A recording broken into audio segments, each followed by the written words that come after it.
Uyu munsi inkuru iri gucicikana hirya no hino ku isi ubu ngubu ni ibibazo by'Uburusiya na Ukraine. Uburusiya na Ukraine. Ukraine ni igihugu gitoya cyane ugereranyije ku Burusiya. Uburusiya ugiye kureba inshuro Ukraine yajya mu Burusiya ni inshuro nyinshi cyane. Yewe no mu buhambare ku isi nta hantu bihuriye. Ahubwo ikibazo ni kirekire cyane ariko abafite byinshi byo kurinda burya ushobora gusanga ari Uburusiya kurusha Ukraine. Ni ikibazo kitoroshye cyane. Ubundi nk'uko bizwi Leta Zunze Ubumwe z'Abasoviyeti nyuma y'intambara y'ubutita yarasenyutse ibihugu byinshi byagiye bitatana niko na Ukraine yajemo ndetse n'ibindi bihugu. Ariko iyo uvuze iki kibazo reka tusubire inyuma ho gatoya kugira ngo uwumve neza imizi yacyo, hari ibintu byinshi utagomba kwirengagiza. Ndashimira cyane abakurikiye ibiganiro, bakurikiye ikiganiro cya Gentil Gedeon, hari ibyo yagerageje kuvuga ariko yafashe uruhande rwa Amerika ijyayo. Ariko reka tubajyane muri iyi crisis neza kubera yuko ni ibintu byinshi cyane birimo imibare, ni ibintu byinshi cyane ku buryo abasesenguzi bari gusanga ya ntambara y'isi ya gatatu igaragara. Ndetse hari n'ibintu abantu benshi bakomeje kubona aho ibihugu birimo birashora cyane mu ntwaro cyane muri za brende kurusha uko barimo barareba ibindi bintu cyane by'ubukungu. Ibi bintu byo kugura intwaro biri ku kigero kinini cyane ku maraporo menshi y'ubukungu ari kugenda asohoka ibihugu cyane guhera muri 2020. Intwaro nicyo kintu bari gushyira imbere. Mugende turaje tubibagiremo hano kuri channel, dushimira n'abantu mwese mwakoze subscribe kugeza ku ngubu tukaba tugejeje abantu 200, muri abagaciro cyane. Ubundi USSR nkuko twabibabwiye cyangwa se Leta Zunze Ubumwe z'Abasoviyete, igihugu kinini cyane, cyari kinini cya mbere ku isi. Ubu ngubu nicyo gihugu kugeza muri 2014 cyabashije gukora bya bindi umuntu yateraga cyane nk'abami bikiyongeraho ubutaka. Ibi turi kuvuga mu 2014 mu buryo bwatunguye abantu. Igice cya Crimea cya Ukraine Uburusiya bwarakigaruriye bukiyongeraho. Iki gice noneho ubu ngubu igice kigezweho nicyo bita Donbass. Iki gice Abarusiya nicyo begereye, ni naho muri kumva za ngabo zateye cyangwa se zihagaze. Kubera iki bahisemo igice cy'uburengerazuba? Ni nabyo ushobora kubikurikira hano. Ahangaha Donbass ubu ngubu guhera kugira ngo wumve impamvu ari agace gateye ubwoba cyangwa se Abarusiya ari naho hantu umwiryane uri kuva cyane. Ahangaha muri 2021 mu kwa gatatu ku tariki 26 abasirikare 4 ba Ukraine barishwe. Byari bisanzwe yuko hahora amakimbirane kubera ko igice cy'uburasirazuba n'igice cy'uburengerazuba ntago babyumvikanaho kimwe. Igice cy'uburasirazuba ahubwo biyumva nk'Abarusiya baba muri Ukraine. Ariko ku tariki 23 z'ukwa gatatu 2021 abasirikare ba Ukraine barishwe. Ahangaha nyuma y'iminsi 10 yakurikiyeho noneho Abarusiya bahise begera cyane umupaka, bazana noneho n'ibikoresho kabuhariwe bya gisirikare. Ukraine nibwo yahise itangira kubivuga inyuze mu bayobozi bayo bakuru, yemenyesha isi yuko bakomeje kuba bashotorwa n'Uburusiya. Ko umuvugizi wa Minisitiri y'Ububanyi n'Amahanga uzwi nka Maria Zakharova, niba ndisomye neza, yasobanuye neza yuko ibikorwa Uburusiya bwakoze burimo burahangana cyangwa se burimo burizamo ibitero byava mu burengerazuba nkuko intelligence yabo cyangwa se ubutasi bwabo bwari bwababwiye. Impande zombi zahakanye ibyo, yaba Abarusiya bavuze bahakanye ibyo kuba batera Ukraine, yewe n'abanya Ukraine bahakana yuko hari imigambi ihari yo gutera Uburusiya. Ukibaza uti kubera iki Uburusiya bwatekereje ibintu byo kujyana ibitwaro guhera kera byari bihari ariko biteza umurindi cyane muri 2021 2022 byo mwese muri kubyibonera amakuru ari kugenda azamuka.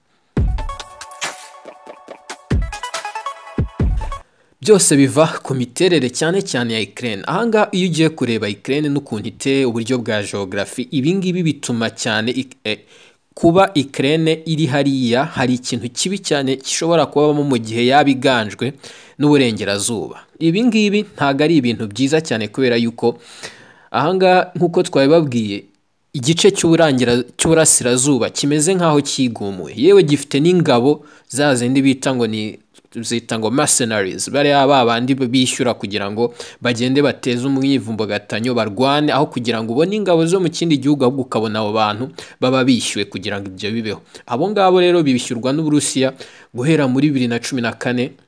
Abasirikare benshi bahasize ubuzima, abaturage bitaba Imana barenga 50,000 ku ruhande rwa Ukraine. Ibi ngibi rero nibyo byatumye Ukraine noneho itangira gutekereza igisubizo cyabyo, aribwo yagize iti ubundi noneho kugira ngo ibitu birangize, aho kugira ngo badushinje ngo tujyana n'abarengerazuba cyangwa se newe tutari no kubabonaho ubufasha, hari uburyo ibihugu biri muri NATO birindana. Ari nabwo Ukraine noneho yahise ivuga ati reka twinjire muri NATO. Aha noneho niho byarushijeho gukomera. Ahangaha impamvu byakomeye ni ukuvuga ko Uburayi bwo bwarebaga Ukraine buhita bubona ari amahirwe. Yewe n'umuyobozi wa NATO icyo gihe yahise ajya kuri Twitter ahita yerekana ubu ko USA cyangwa se Amerika ndetse n'ibihugu bindi bigize NATO, akenshi ukunda no kwibaza ikibazo ukavuga uti kubera iki bari kuvuga NATO akongeraho Amerika.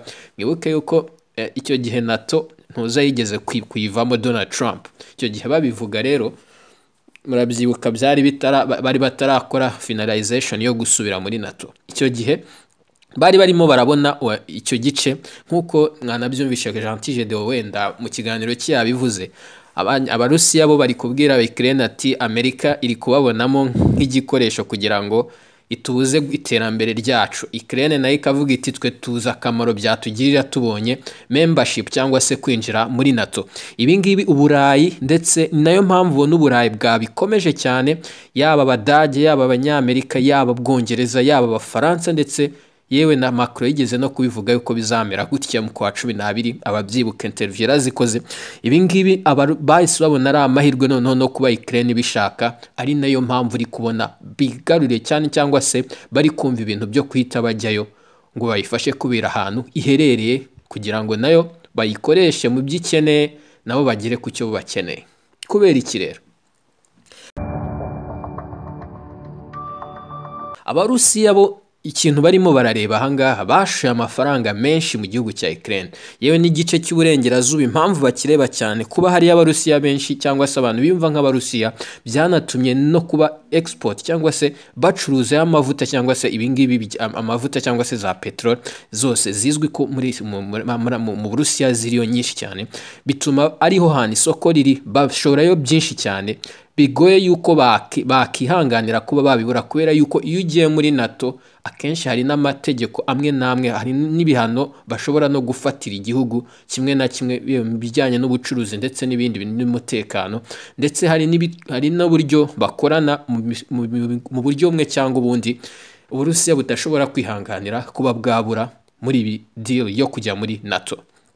Aha Amerika n'Uburayi ni amahirwe bakeneye cyane, bari gupushinga ngo barebe yuko ibi bintu byahagarara. Abarusiya nabo bakavuga bati ntago twaha amahoro Ukraine cyangwa se ntago twatuma Ukraine yoroherwa n'icyemezo cyo kwinjira muri NATO, kubera ko nabo bafite byinshi byo kurinda.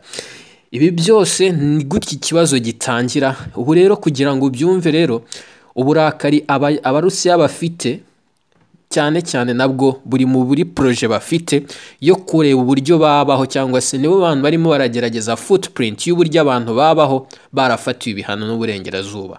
Ubutaha tuzababwira ukuntu noneho Putin ameze nk'umuntu wari witeguye yuko ibi bintu bishobora kuba kwa Uburusiya ubu ngubu bwatangiye gufatirwa ibihano. Iyo urebye imyenda ibindi bihugu byagiye bifata, Amerika yo irengeje inshuro 100%, ibindi bihugu ugenda usanga ari hejuru, ariko Uburusiya bwagerageje kwirinda imyenda myinshi, ahubwo burimo buranarema systeme zabo. Ubutaha nibwo noneho tuzaza tubabwira ukuntu noneho Uburusiya buri kwitegura mu buryo bw'ubukungu, kubera yuko iyi ntambara bagiye kwishoramo birazwi yuko itoroshye, kandi abo bagiye guhangana ni imbaraga isi yose yubaha. NATO, Amerika, ni ibintu nawe uri kumva ubu ngubu hatangiye no kwinjiramo yuko Abarusiya bashobora kwitabaza Abashinwa mu rwego rwo kuba bahangana n'Iburengerazuba, ndetse birazwi yuko muri Olympic ishobora gutangira kuri uyu munsi, birimo hafi gutangira mu Bushinwa. Ahangaha Perezida Putin azajyayo ari umunyacyubahiro, umutumirwa w'umunyacyubahiro, aho biteganyijwe yuko ashobora kuba agiye kuganira ku byerekeye na Perezida w'Ubushinwa uburyo bafatanya, kubera ko ahangaha ho bashobora kuba bahuje umwanzi uburengerazuba, ahangaha banahuje na politiki, bamwe ni socialisme abandi ni communisme, ariko ni ibintu bifite uko byegerana. Ibingibi nabyo biri mu mirongo abenshi bari gutekereza yuko ariyo Putin agiye kuganiraho. Urumva ni ibintu byinshi birimo birazamuka. Iki nicyo cyakwerekaga ubundi crisis ihera hehe, imibare irimo ni iyihe. Ubungubu noneho butaha tuzagenda noneho tujya muri deep detail, noneho usobanukirwa uko ibintu birimo biragenda bizamuka. Ciao, shalom, na butaha.